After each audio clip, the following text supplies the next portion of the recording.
A primeira edição, ao vivo, aqui pela Folha FM. Muito bom dia para você que nos acompanha aí ao vivo pela rádio, pela internet, que ouve os nossos podcasts. Muito bom dia. Sempre nosso agradecimento aí pela sua audiência. No programa de hoje, a gente já está começando com o doutor Charbel Cury, que é o subsecretário de Atenção Básica e Vigilância e Proteção da Saúde em Campos. Arnaldo, voltamos com você nesse bloco, tem vários assuntos, tem muita conversa para a gente, fazer ainda aqui nesse programa. Tem essa questão das flexibilizações, tem também a vacinação de comorbidade e de obesidade também, enfim, uma série de assuntos aí. A gente volta com você, Arnaldo. Tem a questão da variante também, que é um assunto importante, né? Que nós vamos tratar a variante indiana, nós vamos tratar também com o Charbel, saber como está o acompanhamento desse... Charbel, é campista ou é morador de Campos? Só para poder diferenciar. O atual é morador de Campos, mas eu não sei se ele é natural de Campos. Isso aí é uma boa pergunta.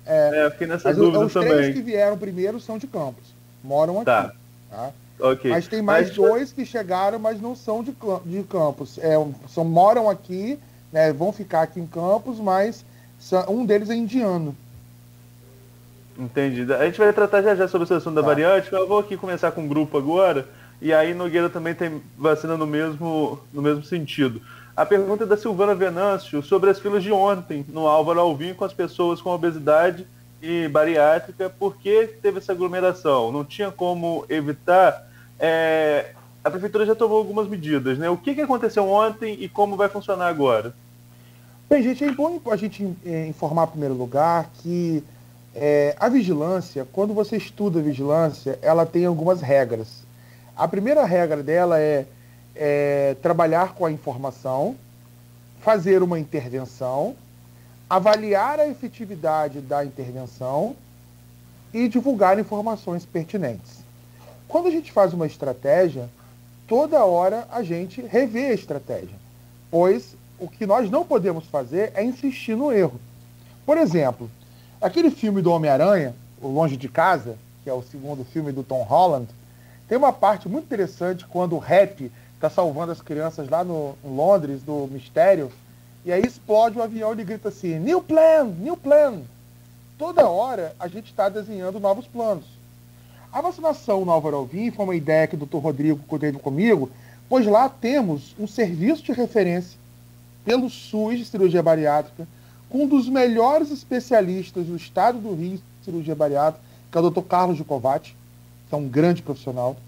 E lá a gente pensou assim, olha, para eu poder montar nos postos, eu tenho que pesar a pessoa, porque se eu chego lá, muita gente não sabe calcular o índice de massa corporal.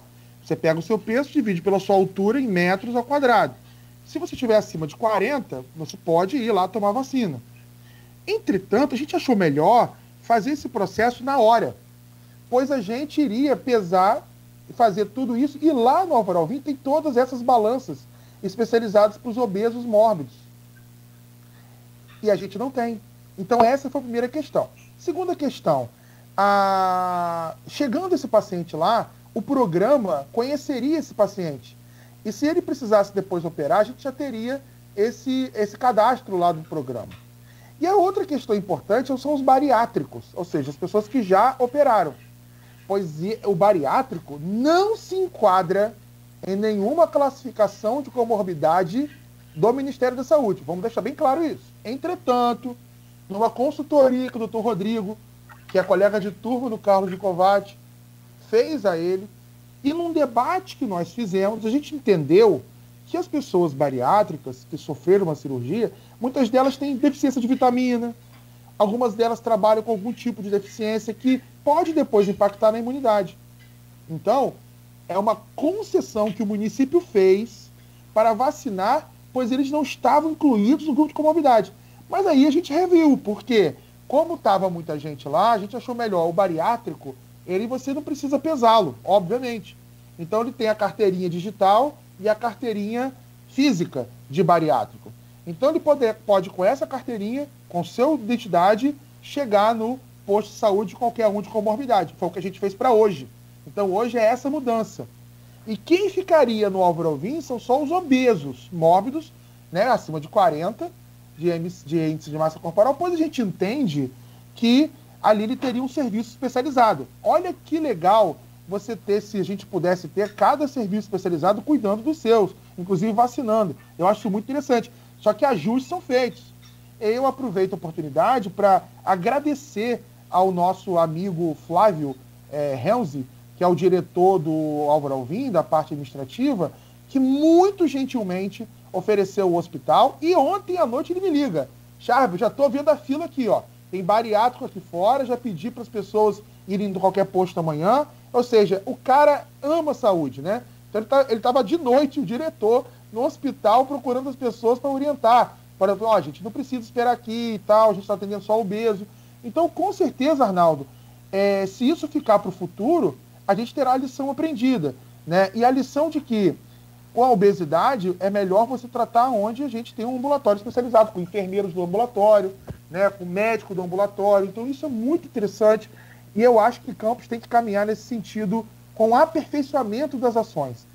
Galera, são 5.000 vacinas por dia, tem dia que são 7. Manejar 30 postos com drive-thru, a gente está aperfeiçoando isso. E é uma constante aprendizado. Por isso que eu falo, não dizer tudo que pensa. Pois, muitas vezes, o nosso objetivo aqui é proteger a população. A gente só quer fazer isso. Precisamos de vacinas.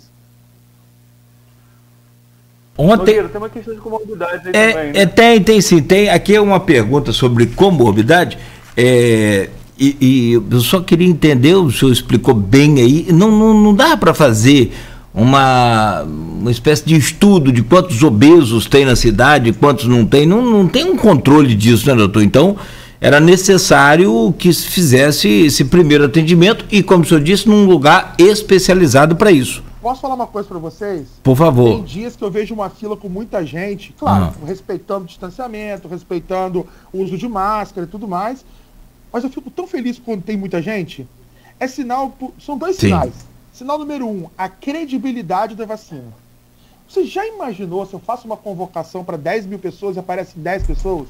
Fica complicado. Eu ia ficar em depressão. Então, primeiro, a credibilidade da vacina. E segundo, a credibilidade do nosso programa de informação da prefeitura. Todo domingo a gente faz live. É uma live assim, é quase o programa do Silvio Santos, 6 horas da tarde. E essa live é muito explicativa para a gente dar os detalhes da semana que a gente vai fazer. E, obviamente, tudo que a gente convoca, a população comparece. A gente é muito grato à confiança e à credibilidade que a população nos dá. Aliás, você respondeu domingo na sua live que se eu não vejo porque eu quero, eu vejo porque eu sou obrigado, por causa da patroa que assiste, né? Então, mas eu vejo porque eu quero, porque vocês são espetaculares aí no que se propõe a fazer. E lá você falava sobre a questão de por que 2 dias para vacinar uma idade agora e mais um terceiro dia para repescagem. Daqui a pouco você pode comentar sobre isso também. Mas a Edilene Silva faz aqui o que Arnaldo pediu para ver aqui. Qual a idade que está sendo vacinada as pessoas com obesidade? Tem essa questão? A gente está seguindo, porque como a gente ontem que abriu, então, se a gente abrisse de 18 a 54, iam chegar a 3 mil pessoas, né? 2 mil, a gente não tem ideia. Porque a obesidade, como eu falei, é uma grandeza que é difícil você conseguir medir. Vocês medem por estudos transversais e tudo mais. Mas, a gente preferiu colocar na idade que está atual de comorbidade, 34 e hoje 33, para que a gente pudesse ter essa tranquilidade de não ter uma quantidade muito grande. A gente viu que foi grande. Agora, com a divisão bariátricos em todos os postos e obesos só no Álvaro Alvim, a gente vai conseguir fazer. Na verdade, eu não disse isso aqui, mas todos, como diz o Chapolin, meus movimentos são friamente calculados. Por que a gente fez? Um cadastro para tomar a segunda dose de Coronavac? Foi só para guardar nome e telefone? Não. Foi porque eu e minha mestra, Obi-Wan Kenobi, que é minha professora do Rio, que me ensinou vacina, ela e eu vamos fazer um trabalho, que a gente já começou a desenhar, para avaliar a efetividade da vacina. Quem tomou Coronavac nos 28 dias ou depois dos 28 dias. E esses cadastros são importantes para mim, pois eu vou fazer busca ativa. Além disso, o cadastro da obesidade, você já imaginou a dificuldade que seria com a atenção básica em construção, a gente saber o tamanho dos obesos? Que tal você pegar o próprio programa que faz o cálculo e ele entender o tamanho do perfil epidemiológico? Então, nada é sozinho. Eu tinha uma vizinha que dizia isso para mim. Nada vem sozinho. Realmente, tudo tem um objetivo. Entender a carga da doença na cidade. E aqui, aproveitando uma pergunta que a Hanania Monjin, que pergunta no grupo lá, eu acho muito boa a pergunta que ela me fez, que se a pessoa tem uma obesidade, mas não se enquadra como obesidade pelo MC, mas geralmente o obeso ele tem o quê? Hipertensão, ele tem diabetes, ele tem tolerância à glicose diminuída. Então, meu amigo, se você não chegou em 40 de MC, mas você tem outras comorbidades, você é vacinado pelas outras comorbidades. Esse é o ponto que eu queria deixar bem claro. Para que a gente pudesse entender que, se você não é contemplado pela obesidade mórbida, que é 40, você tem outras indicações de comorbidades também. Então, converse com o seu médico, que ele vai te falar a melhor alternativa para você tomar. Só mais umazinha sobre obesidade, Arnaldo. Tem uma questão também dessa, antes de eu trazer aqui existem filas, existem as aglomerações sem aglomeração, tentando controlar. Teve essa questão do Álvaro Alvim, mas há uma outra fila também que é constante no centro de saúde, que são as pessoas que vão atrás da chamada xepa, né, que são as doses que sobram nessa vacinação, porque uma vez que o frasco está aberto, tem que aplicar. Então muita gente vai procurar essa sobra. Como está sendo tratada essa questão da sobra? É aconselhável alguém ir a algum posto? Porque a gente viu isso nas capitais também, não só aqui em outras cidades, as pessoas que iam para os postos no finalzinho do horário de vacinação para ver se sobrava alguma dose para entrar aí e pegar essa sobra. Aqui em Campos isso está acontecendo? Qual o controle que está sendo feito em relação a essa sobra? Olha, sinceramente, se é um nome que eu não quero ouvir nunca mais, é a palavra xepa.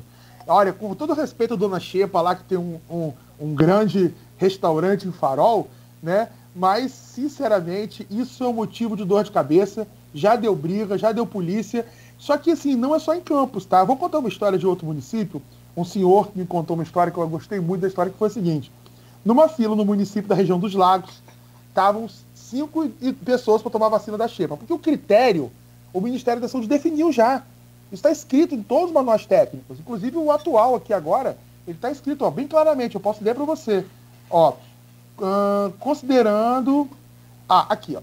Contudo, ao final do prazo de abertura do frasco multidose, que é de 6 horas para a vacina AstraZeneca, que vem com 10 doses, que é importada, e de 48 horas para a vacina AstraZeneca nacional, e Coronavac são 8 horas, em situações onde haja risco de perda da oportunidade de vacinar, ou seja, jogar a vacina no lixo, a equipe deverá ofertar a dose criteriosamente aos indivíduos que estiverem aptos dentro dos grupos elencados pelo Ministério da Vacinação, seguindo as recomendações do informe. Ou seja, nós estamos numa campanha em que, no meio da vacinação, acabou aquele horário ali e sobraram algumas doses, por exemplo, da vacina AstraZeneca nacional, que tem que consumir, importada, que tem que consumir logo.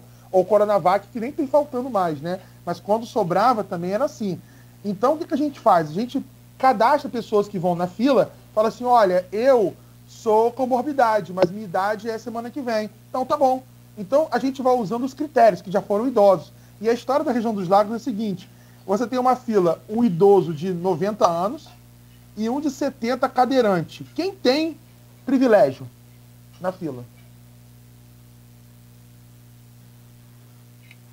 Meu microfone ficou aberto, vazou aqui, que eu estava tentando achar também, Arnaldo, você me permite voltar rapidamente ao assunto da comorbidade? Queria achar a pergunta da Nanda. O pessoal já até... Mas o Chave estava fazendo uma indagação aí sobre a questão... Uma indagação. Quem teria privilégio na fila? Na verdade, tá, desculpa, perdão. Isso foi alvo de uma guerra, foi chamado polícia na fila. Porque o idoso de 70 anos não aceitou, o de 90, não aceitou que o cadeirante tivesse preferência, porque ele colocou o critério de deficiência. Mas o critério idoso também é importante. Então esses dois critérios foram complicados, a beça, né, da gente decidir. E esse é até mais fácil, o idoso, do que os outros, porque os outros critérios, eles são facilmente... meu cachorrinho, que é o Luke Skywalker aqui. Ele aí, nervoso. Mas o critério é definido por isso, através do momento. Agora, se não tiver nada, ninguém, e naquele momento os critérios acabaram, e a vacina vai ser jogada na rede para ser descartada, aí você usa um indivíduo da população normal, já que o Ministério da Saúde já disse que vai vacinar as populações, né, abaixo de 60 anos de idade. Então ele se torna também critério futuro. Entendi. Mas assim, essa fila vocês estão encontrando também todos os dias, né? É um problema recorrente aqui em Campos também. É um problema de Campos porque, assim, no momento que a gente tiver o agendamento online, que é uma coisa que o prefeito vai lançar a qualquer momento, só estava com detalhes assim, tipo, a gente quer colocar no drive-thru o agendamento online, porque você chega lá e passa o código de barras e seu nome já está lá, cadastrado, tudo mais, não precisa de papel. Só que tem alguns problemas que a gente não conseguiu fechar ainda, como, por exemplo, a internet no meio do shopping, lá no estacionamento. Então, essas questões a gente está terminando de fechar com a logística, mas vai ficar muito legal. Na hora que o agendamento online ficar pronto, você de casa agenda e aparece assim, sua vacina é amanhã no posto tal hora. Legal. E a vacina está lá, no drive-thru também, com seu nome. Então, isso que é o nosso objetivo. Só que aí, Arnaldo, nessa hora aí, nós vamos fazer um cadastro de sobra. O Joe Biden, né, que faz um programa de vacina invejável, quem diria, né, que os Estados Unidos ensinar a vacinação para campos. Eu vivi para ver isso, né, os Estados Unidos ensinar a vacinação para campos, um país onde, se não fosse Obamacare, que fez o sistema de vacinação de proteção das crianças, as crianças pequenininhas que nascessem sem dinheiro não teriam vacina. Onde a cobertura dos Estados Unidos é 30%, 20%. Quem diria que o americano ia ensinar para o Brasil a vacinar? Mas desse é um assunto para um outro dia. Tá? O que eu quero falar aqui é o seguinte, a gente vai cadastrar sobras de pessoas porque estarão cadastradas lá no programa. E aí é uma ideia que Joe Biden fez. O que ele faz? Você vai no posto, e no posto você agenda, né, a vacina, e aí está lá assim, Charbel Curry, posto de saúde de Baltimore, 8h30 da manhã, vai lá, meu filho. Se eu não vou lá, o sistema automaticamente liga para alguém. Você pode vir? E isso funciona. Tem sobra, porque a Pfizer também ela tem curta duração. São 6 horas, então eles têm que jogar fora se não usarem. É muito interessante mesmo. Nogueira. Só uma pergunta sobre a comorbidade ainda, então, peço desculpas, eu acabei operando mal aqui o microfone do Skype e abriu da rádio. Tem uma pessoa que comentou mais cedo aqui, e aí já viu como que funciona, né? Apaga, entra, muito... sobre a questão particular. Eu queria lembrar pelo menos o nome dela. Aí o pessoal já... sobre a receita. A Yara responde, o pessoal todo aqui responde. Ela parece que levou Nanda Kelly, o nome dela. Ela queria levar...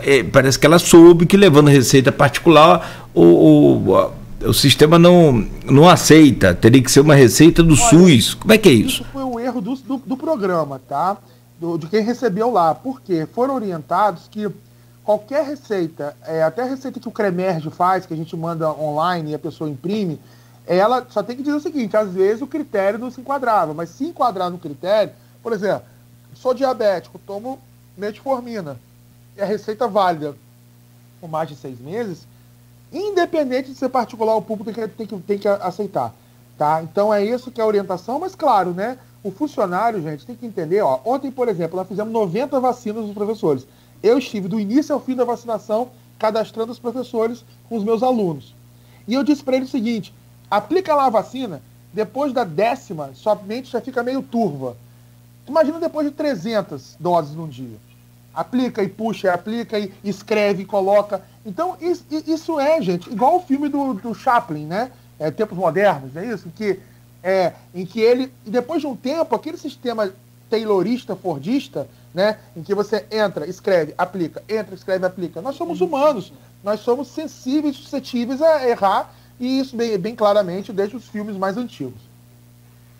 Charbel, a gente já conversou em outras oportunidades, mas no panorama atual, né, agora começando o mês de junho, no andamento da chegada de doses por parte do Ministério da Saúde, você consegue planejar quando que Campos vai ter uma cobertura vacinal mínima aí de segurança?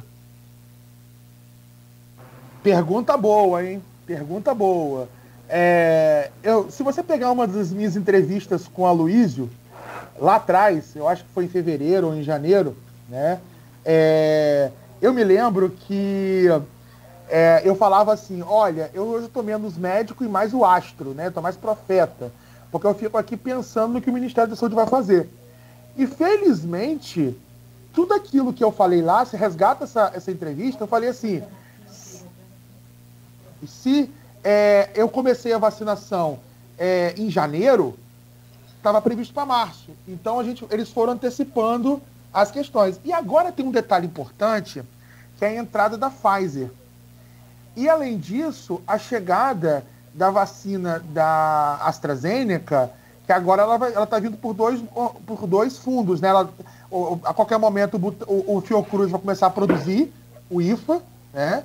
E o Coronavac agora tem um contrato de 55 milhões de doses para serem entregues. Então eu acredito que em 2 meses a 3 meses, agora sim falando o gestor, né, e não mais o profeta, né, aquela coisa de ficar imaginando as coisas, mas eu acho que sim, agora a gente tem respostas palpáveis de que a gente vai ter uma quantidade maior de vacinas e não vai faltar mais. Ainda mais porque vão entrar no Brasil ainda outras marcas, né? A Moderna vai vir, a Johnson vai vir, né? Entre outras. E isso vai estar trazendo alegria. Eu já profetizei uma coisa aqui e eu vou falar de novo. Dentro de 1 a 2 anos, a vacina vai sobrar. Vai ter pessoa que você vai oferecer por R$ 1,99 ali na loja perto ali do rodoviária e as pessoas não vão querer. E aí eu vou falar assim, vocês se lembram como era antigamente? Eu vou ficar só lembrando, porque assim aconteceu com a gripe, até esse ano. Quando esse ano, 2021, campanha forte, o cometa Covid passou, e a importância da vacinação passou junto para outras vacinas, e graças a Deus relembrou a população que vacina salva vidas. Então você acha que daqui a 3 meses a gente tem quantos por cento vacinados, Chave? Mais ou menos. Tem. Quando eu falo em segurança, quantos por cento? Ótima pergunta. Quando a gente percebe, em 1 mês, eu estava aqui dando uma olhada, né, a gente tá andando cerca de 10% por mês. Só no último mês para cá, foram muitas vacinas aplicadas. Março e abril foi um absurdo, né, de vacinação. Então eu acredito que a gente acelerando mais, abrindo mais postos, abrindo mais unidades. A gente agora lançou o sistema 7 Senat, né, que é ali do lado do Shopping Estrada, também está vacinando para gripe, tá? E também o IF Guarulhos também está vacinando para gripe. Então a gente está abrindo novos postos para gripe também. Então a gente acredita, Arnaldo, que em 3 meses, se a gente colocar aí 10% por mês, a gente chega em mais de 50% da população vacinada. Certo. Agora eu vou trazer aqui algumas perguntas do grupo, né? O professor Raul Palácio, ele falando aqui que representantes do FIDESC se reuniram com o vice-prefeito para falar do Sistema Único de Educação. Como parte desse sistema, foi solicitada a inclusão dos funcionários das universidades no grupo de educação que será priorizado para a vacinação. Qual seria a sua opinião em relação à implementação desse pedido? Porque pela norma técnica, e só fazendo um adendo aqui rapidinho, pela norma técnica vai começar pelo pessoal de creche, não é isso? A norma técnica que o Ministério da Saúde mandou para a gente, de 31 de maio, que fala sobre os grupos a serem vacinados, eles estão descritos assim, são 20 grupos, sendo que os últimos aqui, trabalhadores do ensino básico. Então, o que o Ministério da Saúde já recomenda é a vacinação do ensino básico. Certo? E aí eu acredito, e o professor Raul, uma pessoa por quem eu tenho grande respeito, carinho, admiração, que nos lugares em que eu tenho uma faculdade participando dos processos de vacinação, as pessoas ali estão sendo vacinadas já. Isso aí é uma coisa que está muito clara e objetiva. Por exemplo, nós temos funcionários do IFE Guarulhos e IFE Centro que ficam na portaria recebendo as pessoas, que estão lá ajudando a fazer a vacinação, que estão participando do processo vacinatório. Essas pessoas que está escrito na nota técnica do Ministério são todas as pessoas envolvidas na atividade de vacinação, assim como as pessoas da UENF, que são ali alguns terceirizados e funcionários que trabalham ali na logística da vacinação, o segurança, a pessoa que está ali recebendo a população e tal, também está. O nosso objetivo agora é incluir a classe universitária, né, que são professores e tudo mais. Mas eu falo o seguinte, professor Raul, não vai demorar, porque se a gente está recebendo agora para o básico e está conseguindo vacinar, eu acho que é uma questão de 1 mês aí a gente consegue ter, eu estou fazendo uma previsão, tá, para os professores da saúde, da educação superior. Tem outra pergunta também relacionada à questão da educação, tem algumas aqui ainda relacionadas à questão da educação. A Graciete perguntando, querendo que você fale um pouco sobre imunizantes com indicação de 2 doses. Uma dose, por exemplo, da AstraZeneca é suficiente para pessoas ficarem expostas a aglomerações? Segundo ela, é importante falar sobre isso porque há na Secretaria de Educação a ideia de que a primeira dose é suficiente para retorno seguro às atividades presenciais. Vamos lá? Essa é muito importante. Se a gente estivesse falando da vacina Coronavac, em que a gente considera a pessoa totalmente protegida com 2 doses, os estudos que estão sendo conduzidos com a AstraZeneca mostram que a eficácia dela é maior. Ela é de cerca de 70% a 80%. Estudos feitos na Coreia e outros países que usaram a AstraZeneca colocam até um dado maior. No Reino Unido colocaram ela com 90% de eficácia. Acontece que a primeira dose, tem um estudo até brasileiro que foi publicado agora, muito interessante, ele coloca uma proteção muito boa, né, quase o que são as 2 doses da Coronavac, na primeira dose da AstraZeneca, né? O que nos coloca numa posição de conforto, eu tranquilizo aqui a Graciete, que o retorno seguro com uma dose da vacina, ela é um ambiente muito mais favorável do que o retorno seguro sem nenhuma vacina, né? Então, há uma dose de AstraZeneca, respeitando de 14 a 21 dias para começarmos as aulas, eu vejo que é extremamente protetora, e te falo isso com tranquilidade, pois em Campos a gente já fez mais de 50 mil doses de AstraZeneca, e no nosso sistema de monitoramento, raros casos de Covid positivo depois da primeira dose, tá? Então, nosso sistema nem detecta isso, tá? E aí eu queria deixar bem claro para você que isso é uma maneira de voltar com responsabilidade. E nós estamos fazendo a segunda dose com 2 meses. E quando você bota a segunda dose, o aumento de efetividade não é tão alto. A primeira dose já dá uma proteção robusta para a AstraZeneca. Inclusive, estava se discutindo se teria só uma dose de AstraZeneca devido à sua geração de anticorpo e tal. Inclusive, isso está em debate também, tá? Se fazer uma dose única. Entretanto, eu quero deixar bem claro aqui que tudo isso aqui é feito com muita responsabilidade, né? Foi pensado, foi estudado. Tem escolas no Brasil todo que estão abrindo sem vacina, né? E você ter um mínimo de proteção, para mim, eu já considero feliz. Agora, lembrando que a vacina não é tudo, tá, galera? A vacina, o uso da máscara, né, o álcool, o rigor da escola. Aí o que vai acontecer? Vai ser mais fácil você estar exposto à doença fora da escola do que dentro da escola, que é um ambiente controlado.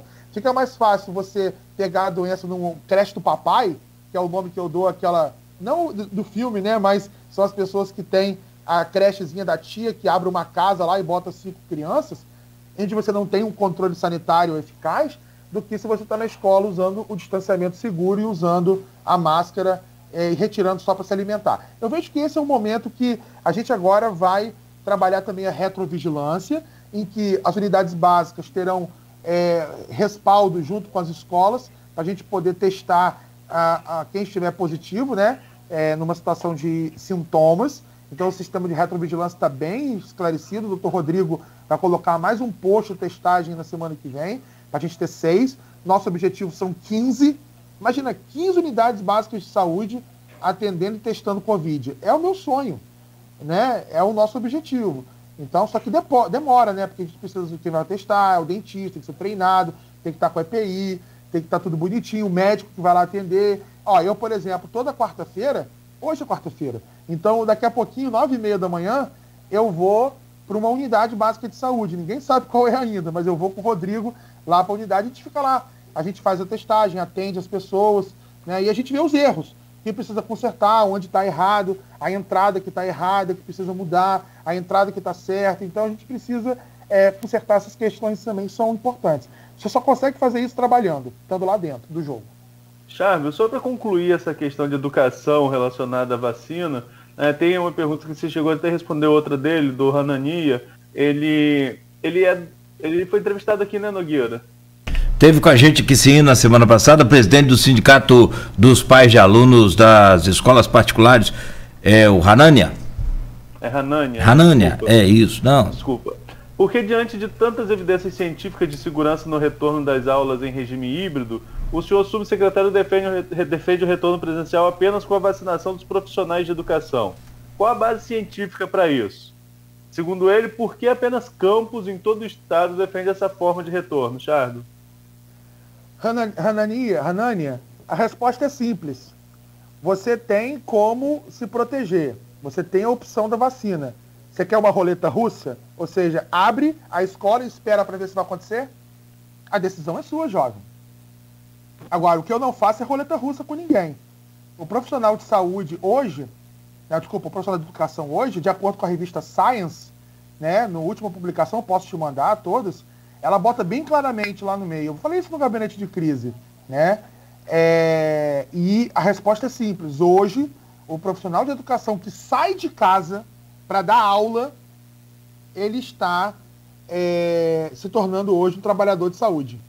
Ou seja, ele iguala a educação à saúde. É muito interessante isso. E essa questão de uma dose com mais todos os procedimentos e tudo mais, eu considero que hoje é o estado da arte do retorno, né? Comparado, por exemplo, a uma escola que não usa nada de procedimento de segurança, que não usa a vacina. Então a vacina seria uma espécie de plus, seria um ingrediente assim, forte e super respaldado para o retorno seguro. Eu fico muito tranquilo com essa decisão, tá? Só corrigindo aqui, Arnaldo, até educadamente a Mila Sancler, muito educada ela, avisou aqui, de fato o Hanani não faz parte do sindicato, é associação. Vou me encaixar uma pergunta aí sobre a vacina, doutor. Tem gente que toma as 2 doses e mesmo assim acaba contraindo a Covid e chegando até óbito. O que a vacina promete nesses casos de proteção e efetividade? Acho bom o senhor falar, acho importante um especialista falar para a gente poder ter aí uma noção do que de fato realmente é verdade. Em primeiro lugar, é importante dizer que quando você fala em vacinação, todas as vacinas, né, elas não são 100% eficazes, né? E aí, quando você fala nesse conceito, você tem uma história que é muito interessante, que é uma definição de livro, né? Que é a falha primária e a falha secundária da vacina. Então, o que seria isso, né? Então, quando você fala de vacinar, né, e você ter lá a vacinação acontecendo, né, você tem uma falha primária, que é quando você toma uma vacina e contrai a doença. A falha primária é quando você tem a vacinação, mas seu organismo não gera anticorpo protetor da vacina. Aí acaba você, né, ficando suscetível à doença. O outro conceito interessante é o conceito de falha secundária, que é quando você toma a vacina, gera anticorpo e depois de um tempo o anticorpo some. Por exemplo, a vacina da coqueluche. A vacina da coqueluche, a pertussis, ela não é uma proteção para a vida toda. Por isso que agora se recomenda vários outros reforços. Então, é uma falha secundária. Você toma a vacina, gera anticorpo e depois de um tempo o anticorpo cai. Então, nós temos que estudar esses pacientes, pois, como a gente sabe, as vacinas não são 100% eficazes, né? Então, esses pacientes depois, infelizmente, que faleceram, a gente pega soro, estuda, para entender, por exemplo, que mesmo vacinando, ele está suscetível à doença porque ele não gerou anticorpo, porque ele tem alguma falha do sistema imune. Você tem exemplo, Charles? Eu tenho uns 30 no meu consultório, né, de pessoas que tomam vacinas e mesmo assim não geram a esperada imunidade. Isso é um conceito muito interessante, pois hoje, né, várias entrevistas que a gente vê, até mesmo palestra, né, eu gosto muito desse slide quando o cara bota assim, quando você não sabe o que é, só a genética salva. Ou seja, com o conhecimento hoje do projeto Genoma, e o nosso genoma já foi totalmente decodificado, a gente já descobre hoje uma espécie de SNPs, que são polimorfismos, né, de ponto único, né? E aí, esses polimorfismos, a população, 1% da população a 2% da população tem esse polimorfismo, que é o quê? Uma alteração genética sua específica, que deixa você, em especial a questão imune, né, mais suscetível a uma doença. Por exemplo, um indivíduo morre de meningite. Vai estudá-lo, você vai ver que tem uma falha ali também imune, não foi só a agressão do agente, né? Ou em outras doenças também, doença falciforme, entre outras doenças. Mas isso agora está sendo estudado também na Covid. Pois se descobriu que muitos casos graves em pessoas que não tinham comorbidade estavam associados a esses SNPs, que são falhas genômicas raras, né, que não acontece muito, mas que pode levar a uma baixa imunidade. Isso aí, 1 a 2% da população. Então, pode ser que eu tenha, pode ser que qualquer um de nós tenhamos.